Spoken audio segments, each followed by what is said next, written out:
क्या तुमने कभी सोचा है एक ऐसी कौम के बारे में जो पहाड़ों को तराश कर अपने महल बनाती थी, जो सीना तान कर कहती थी, हमसे ज्यादा ताकतवर कौन? मगर जब आसमान का हुक्म आया तो उनके वो ऊंचे महल उसी मिट्टी के नीचे हमेशा के लिए दबा दिए गए। हजरत नूह अलैहिस्सलाम के बाद एक और कौम पैदा हुई, कौम आद। यमन और ओमान के बीच अल अहकाफ के इलाके में वो रहते थे। उनके शहर का नाम था इरम जातुल इमाद, यानी ऊंचे खंभों वाला शहर जो आसमान से बातें करता था। उनके शरीर पहाड़ों की तरह मजबूत थे, कद बादलों को छूते, और उनका गुरूर आसमान को चीर देता था। वो कहते, हम ही इस जमीन के वारिस हैं और हमेशा रहेंगे। अल अहकाफ की रेत में उनके इलाके दूर दूर तक फैले हुए थे। उनके घोड़ों के पैरों से जमीन गूंजती थी। रात को उनके चिरागों की रोशनी मीलों दूर तक चमकती, जैसे उनका शहर जमीन पर कोई ताज हो। अपनी महफिलों और बैठकों में वो अक्सर एक ही बात कहते, हम जैसे लोग दोबारा कभी पैदा नहीं होंगे। उनके बच्चे भी छोटी उम्र में भारी पत्थर उठाकर अपनी ताकत दिखाते और बुजुर्ग गर्व से कहते, हमारे बच्चे तो पहाड़ों को झुकाने वाले हैं। कौम आद का एक और अजीब अकीदा था। वो समझते थे कि हवा उनकी गुलाम है। उनके नौजवान वादी के बीच खड़े होकर दोनों हाथ फैलाते और अपने आप से कहते, देखो हवा हमारे जिस्म की पैरवी करती है। बुजुर्ग अपनी महफिलों में फक्र से कहते, हमारे बाप दादा हवा का रुख बदल देते थे, हमें कौन रोक सकता है? जब वो किसी तूफान को दूर से आता देखते तो हंसकर कहते, ये हम पर नहीं, हमारे दुश्मनों पर पड़ेगी।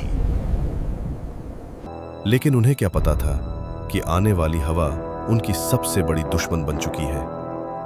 आद के लोग सिर्फ लंबे नहीं थे, उनकी जिस्मानी बनावट आम इंसान से कई गुना बड़ी थी। नदी के किनारे उनके कदमों के निशान आज भी पहाड़ों के बीच मिलते हैं, जिन्हें देखकर लोग हैरान रह जाते हैं। उनके घरों के दरवाजे इतने ऊंचे होते कि एक घोड़ा और सवार दोनों सीधे अंदर जा सकते थे, और उनके बर्तन पत्थरों के बने हुए, इतने बड़े कि एक ही बर्तन में पूरे खानदान का खाना पक जाए।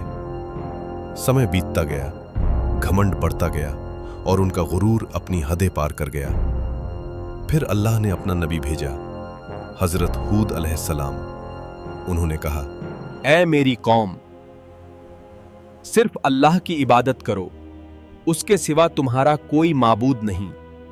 वो लोग बोले, हूद, क्या तू चाहता है हम अपने बाप दादा का मजहब छोड़ दें? हम ताकतवर हैं, हमें कोई छू भी नहीं सकता। मैं तुम्हें हजरत हूद अलैहिस्सलाम ने फिर कहा, उस अजाब से डरा रहा हूं जो तुम सोच भी नहीं सकते। लेकिन जिन दिलों में गुरूर भर जाए, वहां नसीहत पत्थरों से टकराकर टूट जाती है। हजरत हूद अलैहिस्सलाम रोज उनके बाजारों, महलों और दरवाजों के पास जाकर उन्हें आखिरी दावत देते। कभी उनके सरदार हंसकर कहते, तेरी बात में दम होता तो हमारे महल कांप कर गिर चुके होते। कभी कोई बच्चा उनकी आवाज का मजाक उड़ा देता। एक दिन हजरत हूद अलैहिस्सलाम उनकी महफिल में गए, जहां सरदार सोने के तख्तों पर बैठे थे। हजरत हूद अलैहिस्सलाम ने कहा, अल्लाह की बनाई हुई कुदरत का निजाम देख लो, तुम्हारी ताकत कुछ भी नहीं। मगर सरदार हंस पड़े और बोले, ये झूठे वादे बंद कर। अगर अजाब आता है तो हम अपनी ताकत से उसे रोक लेंगे। अजाब से कुछ दिन पहले वादी में एक अजीब मंजर हुआ। रात को आसमान से एक गहरी गूंज सुनाई दी। न बादल गरजा, न बिजली चमकी, मगर वादी में ऐसा लगा जैसे कोई दूर से पुकार रहा हो। आद के लोग इस आवाज को सुनते और आपस में कहते, ये तो पहाड़ों की आवाज है। हजरत हूद अलैहिस्सलाम ने कहा, ये रहमत की पुकार नहीं, ये चेतावनी है। दूसरी रात जमीन हल्की सी हिली, मगर इतनी कम कि सिर्फ जानवर बेचैन हुए, इंसान हंस पड़े। जमीन भी हमारी ताकत से डरती है। उन्हें नहीं पता था कि यह जमीन की आखिरी चेतावनी थी। फिर आया अल्लाह का फैसला। सबसे पहले उन पर सूखा पड़ा। 3 साल तक एक बूंद बारिश न हुई। नदियां सूख गईं, बाग जल गए, जमीन पत्थर बन गई। लोग आसमान की तरफ देखते रहे कि कब बारिश आएगी, लेकिन आसमान से जवाब आया, खामोशी। पहले साल उन्होंने कहा, ये तो मामूली सा मसला है, हम ताकतवर लोग हैं। दूसरे साल प्यास ने उनकी जुबानें सुखा दी। खाली मटके दीवारों से टकराते, जानवर प्यास की वजह से गिरने लगे। तीसरे साल आद की जमीन से वो हंसी, वो फक्र, वो आवाज ही गुम हो गई जो कभी आसमान से टकराने का दावा करती थी। जब लोग हजरत हूद अलैहिस्सलाम के पास आए तो वो उन्हें देखकर रोए नहीं, बस इतना कहा, अब अजाब का वक्त करीब है। फिर एक दिन 3 बादल नजर आए, एक लाल, एक सफेद और एक काला।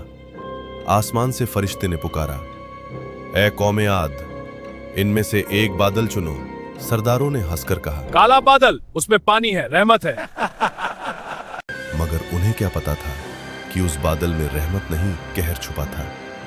आसमान काला हो गया, हवा ठंडी हुई, लोग नाचने लगे, चिल्लाने लगे, देखो बारिश आ गई।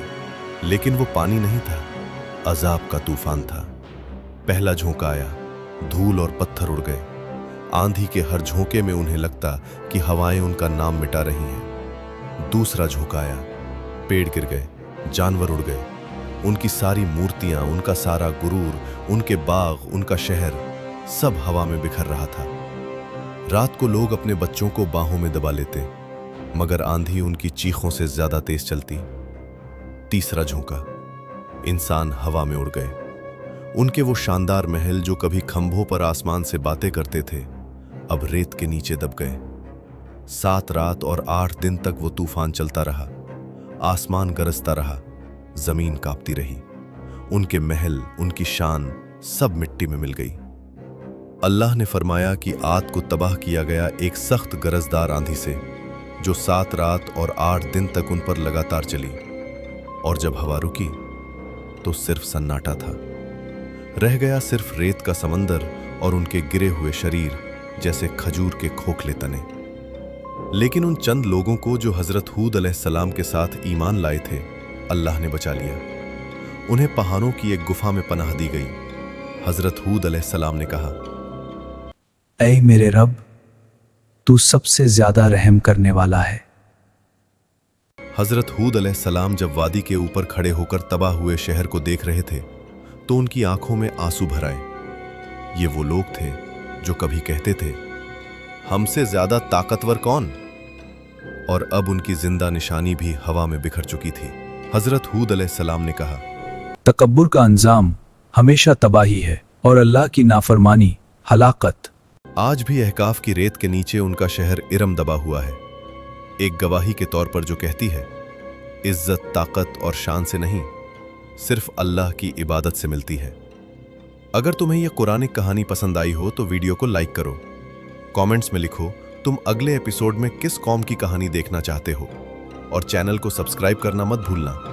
यह सिर्फ एक कहानी नहीं, एक हकीकत है जो हमेशा याद दिलाती है कि जब इंसान गुरूर करने लगता है और जुल्म कायम करता है तो अल्लाह उसे मिटा देता है।